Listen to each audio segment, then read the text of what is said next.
Welcome to study physics. आज के lecture में हम लोग चैप्टर 3 के सॉल्यूशन को कंटिन्यू करेंगे और आज का जो क्वेश्चन होगा हमारा दैट विल बी फ्रॉम 45। तो ये हम लोग देखेंगे आज chapter 3 and from question number that is 45। तो अप टू 44 हमारा हो चुका है। तो 45 क्वेश्चन में हम लोगों से कहा जा रहा है, a man is sitting on the shore of a river, he is in the line of a 1 metre long boat and 5.5 metre away from the centre of boat. He wishes to throw an apple into the boat. If he can throw apple only with a speed of 10 meter per second, find the minimum and maximum angle of projection for successful shot. Assume that the point of projection and the edge of boat are in same horizontal level. Okay, तो देखिए इसमें हम लोगों से क्या कहा जा रहा है कि हमारे पास एक 1 मीटर लॉन्ग बोट है। सो ये सपोज कोई बोट है जो हमारा 1 मीटर लॉन्ग है। तो इस तरह से हम लोग इसका कुछ डायमेंशन बना लेते हैं। सो ये हमारा 1 मीटर का लॉन्ग है। इसमें कहा गया है कि ए मैन जो है वो आपको 5.5 मीटर है from the centre of this boat. So यहाँ से सपोज यहाँ कहीं मैन कोई खड़े हैं सपोज एट ए पॉइंट, और ये जो हमारा सेंटर ऑफ द बोट है उसको सपोज हम लोग ओ कह लेते हैं। तो यहाँ से यहाँ का जो डिस्टेंस हमें दिया जा रहा है according to question that is हमारा 5.5 मीटर का है। तो हम लोगों से ये कहा जा रहा है if he can throw an apple only, he wishes to throw an apple into the boat. If he can throw the apple only with a speed of 10 meter per second, find the minimum and maximum angle of projection for the successful shot. बाकी का assumption है वो हम लोग ऐसा समझना है कि वो सेम ही हॉरिजॉन्टल लेवल पे है। तो हम लोग यहाँ पर देखते हैं कि जब उन्होंने एक एप्पल को थ्रो किया होगा तो वो एप्पल जो है वो इस बोट में होना चाहिए। उसके लिए क्या मीन्स बाउंड्री कंडीशन होगा और लिमिटिंग कंडीशन होगा, इसको हम लोग इस तरह से देख सकते हैं। देखिए ये अगर 1 मीटर लॉन्ग बोट है तो यहाँ से यहाँ तक का जो डिस्टेंस होगा दैट विल बी 0.5 होगा। So this will be 0.5। Again ये यहाँ से यहाँ का जो डिस्टेंस होगा ये भी 0.5 का होगा, 0.5 मीटर। तो देखिए तो जाकर ये 1 मीटर लॉन्ग बने। तो अब किसी पर्सन ने अगर इसमें कोई एप्पल थ्रो किया है तो वो उस बोट में लाई करे, उसका मिनिमम बाउंड्री कंडीशन क्या होगा? तो या तो वो बॉल जो है और वो एप्पल जो है वो सपोज यहाँ पर फॉल हो, और मैक्सिमम कंडीशन क्या हो सकता है कि या तो वो यहाँ पर फॉल हो। तो इसके लिए जो हमारा x का रेंज बन सकता है, या हम लोग ये कहें कि बाउंड्री कंडीशन से सपोज हमने x1 कहा, तो x1 हमारा क्या हो सकता है 5.5 माइनस ऑफ 0.5। सो ये हमारा 5 मीटर वो डिस्टेंस कवर करे। और x2 हमारा क्या हो सकता है तो 5.5 प्लस ऑफ 0.5।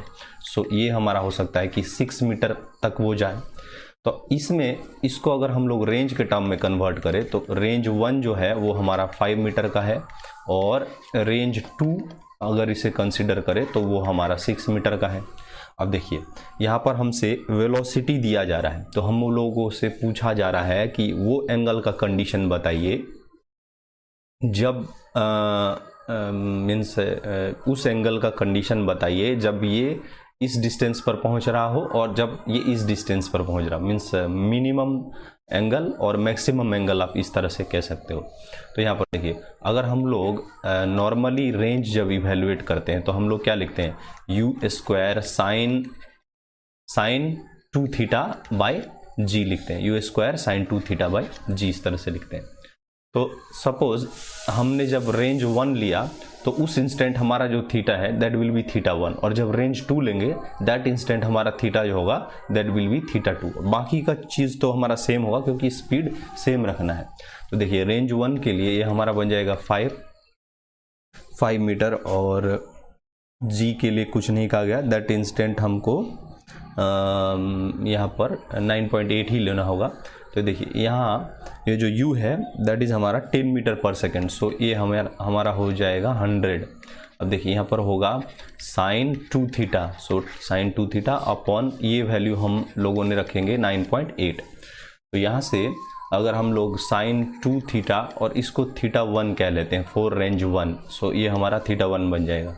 तो यहाँ पर देखिए sin 2 थीटा 1 जो हमारा होगा that will be 5 into 9.8 and divided by 100। तो ये वैल्यू को अगर हम लोग इवेल्युएट करेंगे तो यहाँ पर कितना आएगा, ये मैं डायरेक्टली इवेल्युएट कर लेता हूँ। देखिए इसमें अगर हम लोग 9.8 को अप्रॉक्स 10 करते हैं तो ये हमारे लिए थीटा का वैल्यू भी प्रॉपर आएगा और कैलकुलेशन भी थोड़ा इजी होगा। सो बेटर होगा कि हम लोग इसको 10 ही बना लेते हैं। तो यहाँ पर देखिए 5 इंटू 10 अपॉन ये हमारा 100 बन जाएगा, इसको जस्ट अप्रॉक्स कैलकुलेशन के लिए। सो ये हमारा बन जाएगा 0.5। अब देखिए sin 2 थीटा 1 जो है वो हमारा 0.5 बन रहा है। इससे डायरेक्टली हमें ये पता चल जाएगा कि sin 2 theta 1 is equal to 0.5, so 2 theta 1 हमारा जो होगा दैट विल बी 30 डिग्री। अब देखिए एक वैल्यू ये हो सकता है इसका, मीन्स 2 थीटा से हम 30 डिग्री कह सकते हैं। और यहाँ पर अगर हम लोग एक और वैल्यू के लिए चेक करेंगे, सो इंस्टीड ऑफ 2 थीटा हम लोग क्या करते हैं, इसको दिस वैल्यू को हम लोग चेक कर लेंगे थीटा 1 के लिए ही। सो यहाँ पर देखिए जो थीटा 1 का वैल्यू आ रहा है दैट इज़ हमारा 15 डिग्री।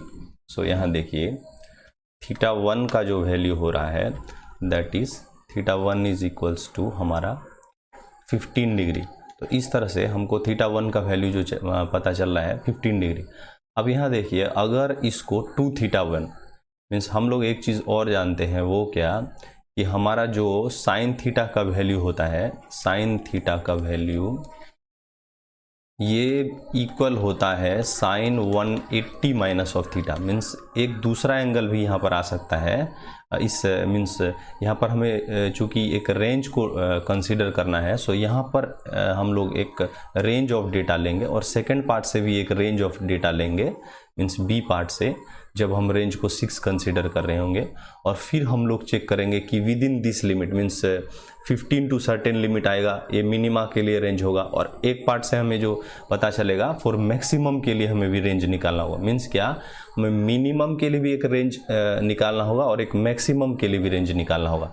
तो ये पार्ट से सपोज हमें मिनिमम का रेंज पता चलेगा, इसका फर्स्ट पार्ट और सेकेंड वाले का फर्स्ट पार्ट। तो मैक्सिमा के लिए जो एंगल का रेंज आ सकता है वो हमारा क्या होगा, तो यहाँ पर देखिए ये हमारा वैल्यू होता है साइन 180 माइनस ऑफ थीटा। तो ये हमारा कितना बन जाएगा, तो देखिए 180 मीन्स 180 माइनस 30, सो 150। सो यहाँ पर हम लोग एक्चुअली साइन 2 थीटा के लिए कंसीडर कर रहे हैं। सो साइन 2 थीटा का वैल्यू यहाँ पर माइनस करेंगे जो कि हमारा 180 है।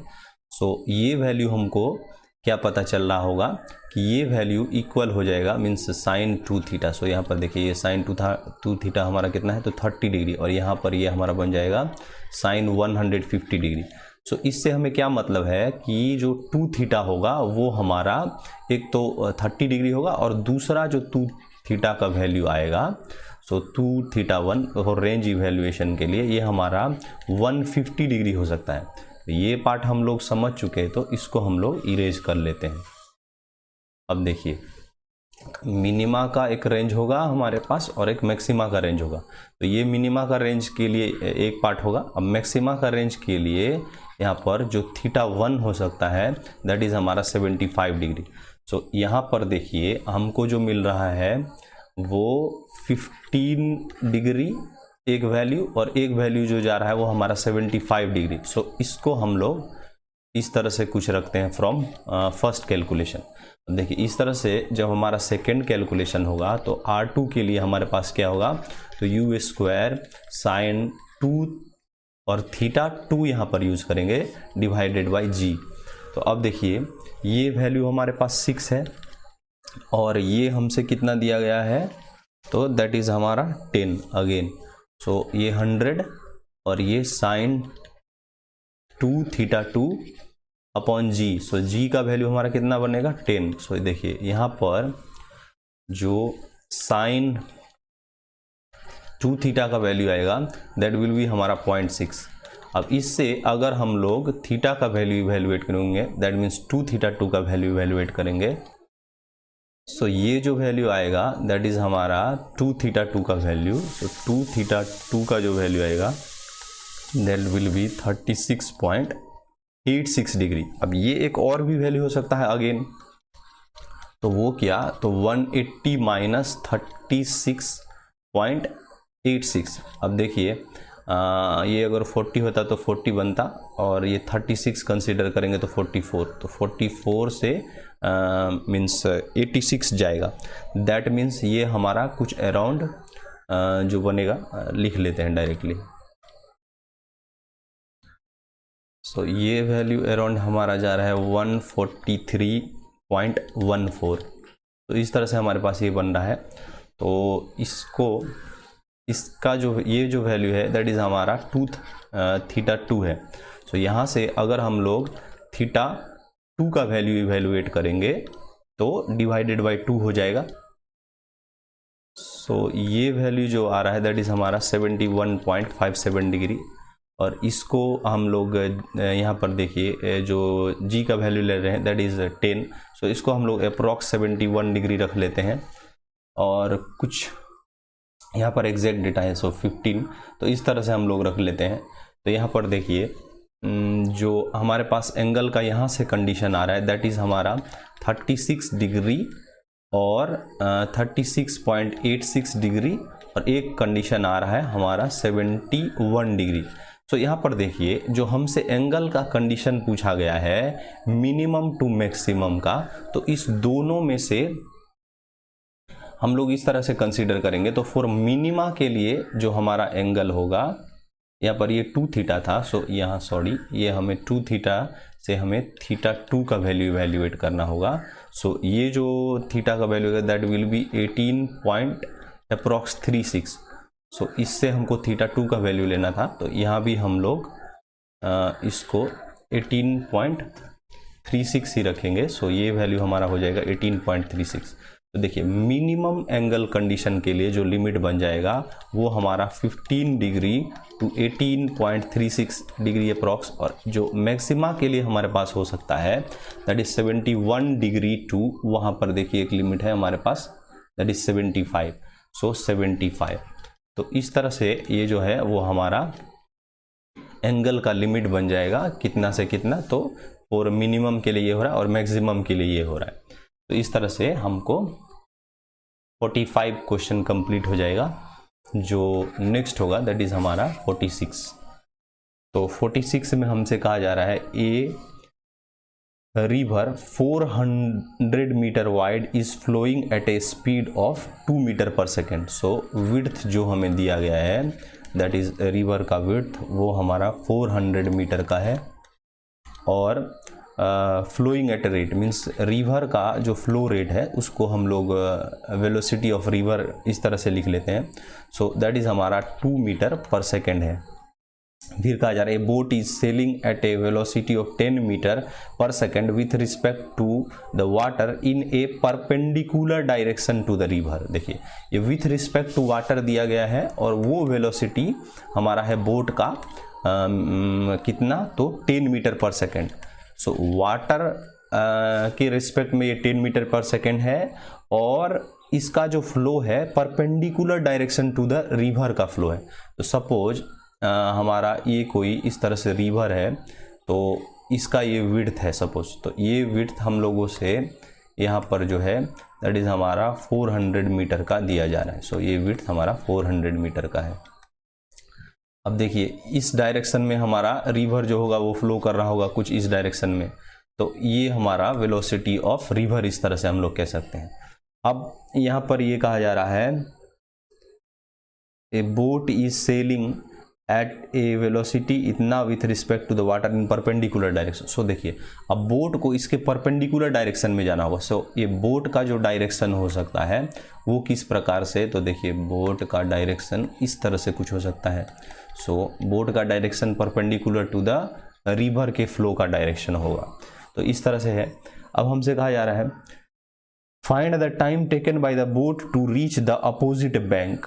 सो इस बोट ने जो टाइम लगाया होगा दूसरे एंड तक पहुंचने के लिए, वो हमने क्या करना है, तो इवेल्युएट करना। तो देखिए इसमें हम लोग किस तरह से देख सकते हैं, तो यहाँ पर देखिए अगर इस पिक्चर को हम लोग थोड़ा बाहर ड्रॉ कर लें तो ये हमारा वेलोसिटी ऑफ रिवर हो सकता है जो इस डायरेक्शन में है, और इसके परपेंडिकुलर डायरेक्शन में हमसे वेलोसिटी ऑफ बोट दिया जा रहा है। तो ये हमने वेलोसिटी ऑफ बोट देख रहे हैं। अब अगर इसमें कोई बोट फ्लो हो रहा है जिसमें रिवर का भी कुछ वेलोसिटी है और बोट भी अपने कुछ वेलोसिटी से फ्लो हो रहा है, तो यहाँ पर जो रिवर का नेट वेलोसिटी बनेगा वो बिकॉज ऑफ ये two means these two velocities बनेगा। तो अब देखिए अगर मैं यहाँ पर ये कहूँ कि इन दोनों का रिजल्टेंट कुछ अगर इस तरह से काम किया तो हम इसको वी नेट कह लेते हैं।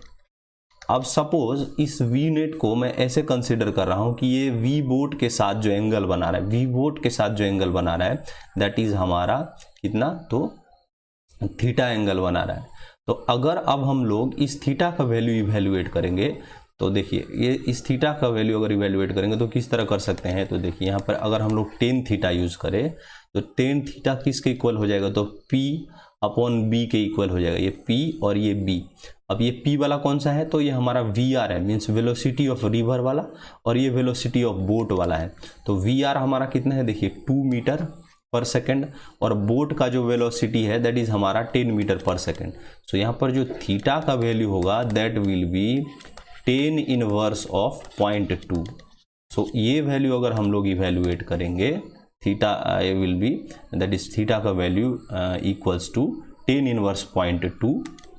तो ये जो वैल्यू हम लोगों को आ रहा है यूजिंग कैलकुलेटर दैट इज हमारा थीटा का वैल्यू इज इक्वल्स टू 11.309। सो 11.31 और 11.3 अगर 2 डिजिट में काम करना हो तो हम लोग इस तरह से ले सकते हैं, 3 डिजिट में काम करना हो तो इस तरह से ले सकते हैं। अब ये हमने एक्सटेंड कर लिया। तो यहाँ पर देखिए थीटा का वैल्यू हमारे पास ये बन रहा है, मीन्स बोट जो है बोट का वेलोसिटी और रिजल्टेंट का वेलोसिटी के बीच का जो एंगल है दैट इज हमारा ये। तो अब हमसे यहाँ पर पूछा जा रहा है कि find the time taken by the boat to reach the opposite bank. तो देखिए बोट को अपोजिट बैंक पर पहुंचने के लिए, मीन्स यहाँ से इस किनारे से इस किनारे तक पहुंचने के लिए जो टाइम लगा होगा, तो उस टाइम को अगर हम लोग इवेल्युएट करेंगे तो ये क्या होगा, तो डिस्टेंस अपॉन वेलोसिटी जो हमने मालूम कर लिया है, और डिस्प्लेसमेंट अपॉन वेलोसिटी। तो यहाँ ये चलिए, तो यहाँ पर जो हमारे पास है ये डिस्टेंस हमारा कितना है, तो 400 मीटर का है। सो ये डिस्टेंस 400 मीटर, और वेलोसिटी हमने कौन सा यूज़ करना होगा, तो वी नेट यूज़ करना होगा।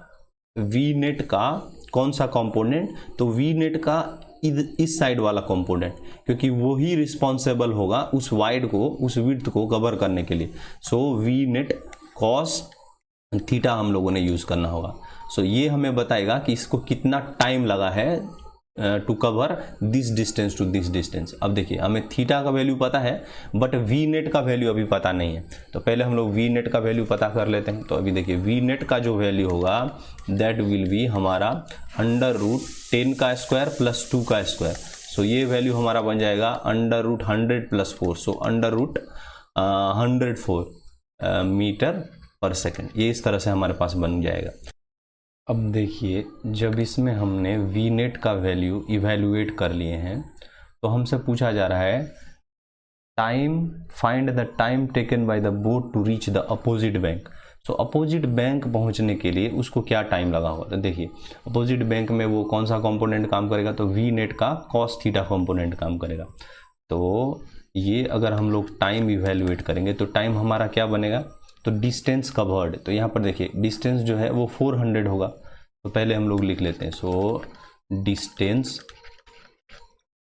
बाय मीन्स टाइम हमको जो रिक्वायर्ड होगा वो distance covered by we net का कौन सा कंपोनेंट अभी हमने देखा, तो कॉस थीटा कंपोनेंट लेना होगा। तो ये हमें बता देगा कि कितना टाइम लग रहा होगा। तो यहाँ देखिए ये जो डिस्टेंस है दैट इज़ हमारा 400 मीटर और जो वेलोसिटी है वी नेट दैट इज़ हमारा 104 और कॉस थीटा हमें कितना लेना है, सो कॉस 11.31 डिग्री। अब देखिए इसका वैल्यू जब हम लोग इवैल्यूएट करेंगे, सो इसका वैल्यू मैं डायरेक्टली इवैल्यूएट करके लिख रहा हूँ। सो ये वैल्यू जो है हमारा टाइम का दैट विल बी 40 सेकेंड्स। तो इससे हमें ये पता चल चुका है कि यहाँ पर जो है इस बोट को उस रिवर का विड्थ कवर करने के लिए और one end to opposite end जाने के लिए जो टाइम लग रहा होगा दैट विल बी हमारा 40 सेकेंड्स। तो इस तरह हमारा पार्ट ए का आंसर हो जाता है। जो पार्ट बी है उसमें हम लोगों से पूछा जा रहा है how far from the point directly opposite to the starting point does the boat reach the opposite bank. तो इसमें से हमसे ये पूछा जा रहा है पार्ट बी में कि सपोज यहाँ पर सपोज ये पार्टिकल हमारा यहाँ था कहीं, तो इस पॉइंट से वो ट्रेवल हो जब मोशन कर रहा होगा तो इसमें जो बोट का वेलोसिटी है वो इस डायरेक्शन में है और रिवर का इस डायरेक्शन, और नेट जो वेलोसिटी काम कर रहा है वो कुछ इस डायरेक्शन में काम कर रहा है।